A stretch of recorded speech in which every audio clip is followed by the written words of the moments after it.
Hello guys and welcome back po sa Tarot Page Philippines. So for this video, gawin po natin ang weekly horoscope para po sa may mga Sun, Moon at Rising na Cancer para po sa December 15 to 21. So kung bago po kayo, subscribe, like, and share. At kung hindi nyo po alam yung Sun, Moon at Rising sa inyo, sa dulo po ng video natin, may link tayo para dito para mapanood mo.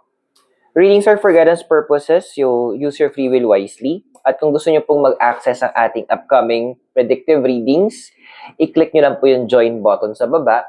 At para naman po sa gusto nyo pong supportan lumago ang channel natin, just click po yung thanks button. Cancer, kamusta ka ba? So we have here's number 49, Observer. Alam mo yun, nangangati ka na talaga.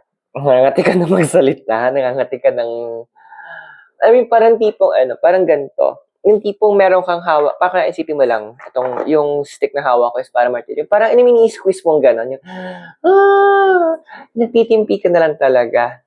Yung point na na konti na lang talaga, mapupuno na, sabi, malapit na mapuno ang salok.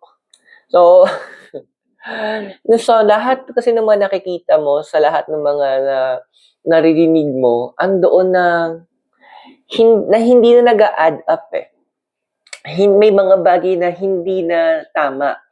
Andoon na naiirita ka na sa point na na hindi na sabi natin, maraming mga bagay na hindi na makatao. Kumbaga, unti-unting nag-a-add up na to. And this is causing a lot of irritation sa'yo.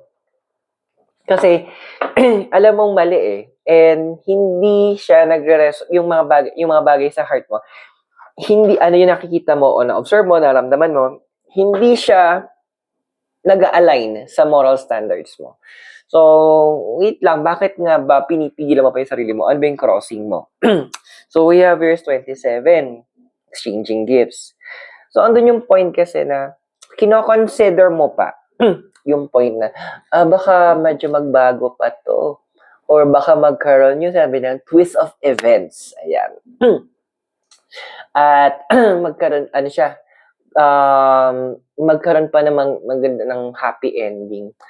Alam mo yun, pero kasi kung titignan mo din, parang ang tagal mo na naghihintay eh wala pa yung twist of events. Kumbaga na twist, malapit mo na i-twist yung leeg ng mga taong to. Pero wala pa rin nangyayari. Andun kasi na pinapakita ng card, they are also insensitive. Yung punto na, siguro, sabihin na lang natin, pinakamagandang term, they are selfish.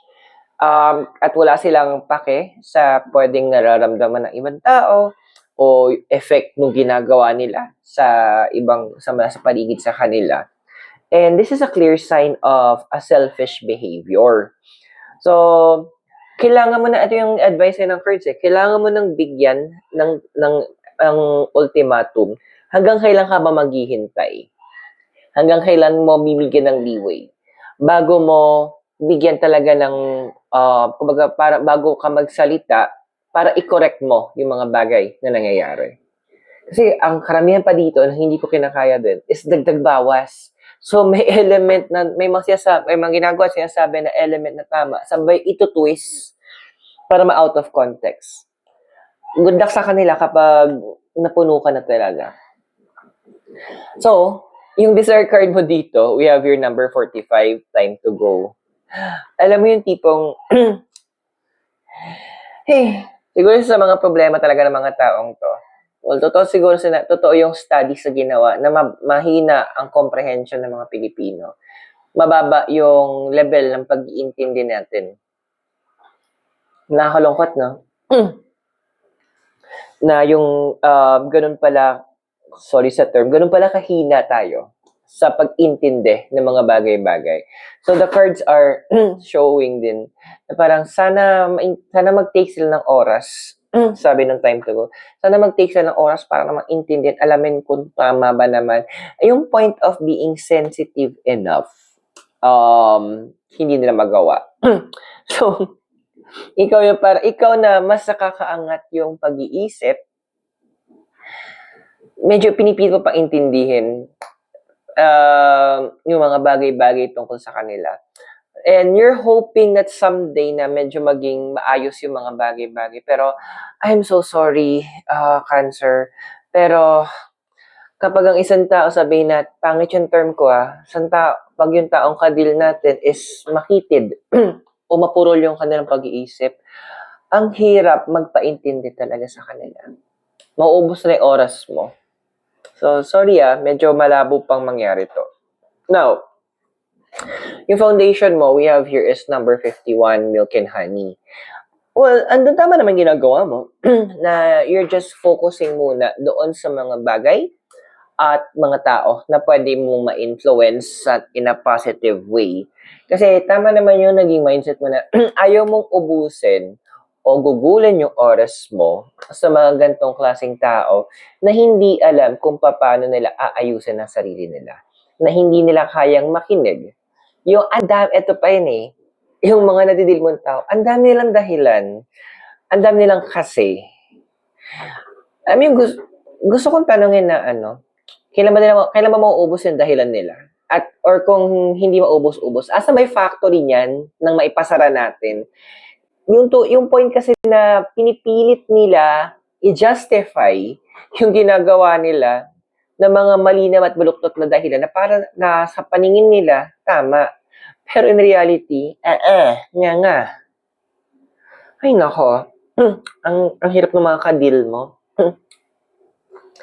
Hey, bilib ako sa haba ng pasensya mo ngayon Tsaka yung lawak ng pag-unawa mo. Pero yun nga, good luck sa kanila pag napuno ka na, pag nairita ka na. Parang yung post ko tuloy sa Facebook ko. Ang tanong kasi sa akin, pumapatol ka ba sa bata? Sabi ko, pag napikon na ko, oo, papatol na talaga ako. Now, in the past, so meron tayong influential here, is message in a bottle. Alam mo yung one call, in your past, naging one call away ka sa mga friends mo, sa mga tao sa paligid mo, na kapag may problem, na sila naman yung, at syempre may nangyaring result yung problem, na sila naman yung dahilan bakit nagka-problema. You're always behind them. You're always there. Kumbaga, sabi natin, one text away, one call away, one message away. Andoon na you are willing na magbigay ng helping hand sa kanila. And ang pangit lang kasi, inabuso yun.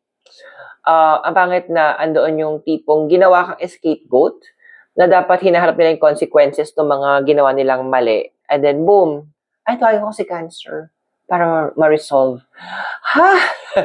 So, in a way, yeah, nandun. Kaya yung nakita ko to sa card mo, sa future mo, na ikaw na card, is number 38, to be fair. Andoon na, no, hindi na, no. Parang andun yung point na, tama na. Masyado na, parang andun yung magkakaroon, ang dami sa inyo may realization at magkakaroon ng realization na nakakapagod na ikaw yung laging nandyan para mag-resolve ng problems ng ibang tao. And at this point, papasok ko na sa era na kung saan hindi ka natakot na to cut off kung kinakailangan yung tao. Hindi ka takot na aabot ka sa point na in your face sasabihin mo na ikaw talaga yung problema, ikaw yung issue, hindi sila. Talagang sabi natin medyo masusupalpal mo itong mga to. At yung fear mo na masasaktan sila or what, isa-set aside mo kasi magkakaroon ka na ng realization na no, kailangan malaman nila yung totoo Kasi yun yung makakatulong sa kanila para mabago na yung sarili nila. Na ako nakaka-resonate ka sa readings natin. So, invite kita, subscribe, like, and share din. And kung gusto mo ma-access yung ating predictive readings, yung upcoming nun, i-click mo yung join button sa baba. For now, tuloy natin reading mo. So, sa physical environment mo, ano bang ganap? 42. Chop wood. Well, nagkakaroon ka naman ng medyo small or spark ng hope.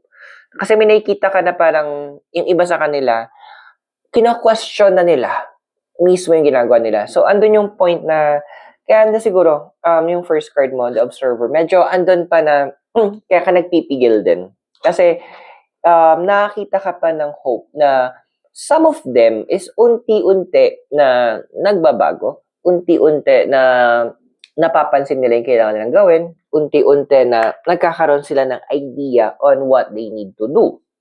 Okay, which is very good. Pero yung progress kasi medyo bagal eh. Yun lang yung concern mo. And sabihin natin kaya sa 10 na gano'n yung sa paligid mo, isa, dalawa lang yung ganun pa lang yung mindset. At yung the rest, nasa ano pa sila, nasa state of delulu. Na, everything is okay, they're good, parang, and tama sila. Ay, malapit na sila, alam mo, hindi kita sisisihin kapag, matatamaan sila sa'yo. Kasi, nakaka-destructive na yung ideologies nila eh. Sa paligid mo eh. So, it's okay. Yan. Siguro bigyan pa natin ng time frame. Ikaw na lang mag-asset kung gaano katagal mo, ilang araw, ilang linggo, bago talagang i-confront mo itong mga taong to. Now, your emotional environment we have here is number 52, mending. Hindi ko mag-gets na bakit, hindi ko mag-gets ano nangyari na ang dami sa paligid mo na masyadong sabihin natin masyadong pa-victim. Masyado silang feeling nila sila yung kinakawawa lagi. Dahil ba kulang sila sa atensyon, kulang sila sa aruga sa magulang. Pero bottom line nito kasi kung ikaw yung gusto mo ikaw lagi yung victim, ikaw lagi yung nasa attention. Alam mo yung literal napaka-immature. Babalik kayo sa point na hindi nila kayang mag-take ng responsibility sa mga actions na ginawa nila. So, hindi ako nagtataka bakit na ganun na lang yung napupuno ka sa mga ugali nila because of this type of attitude. Kasi natuto ka na kapag mali mo, ina-acknowledge mo, ginagawa mo ng paraan para makorek yung sarili mo. And it's a sign of maturity.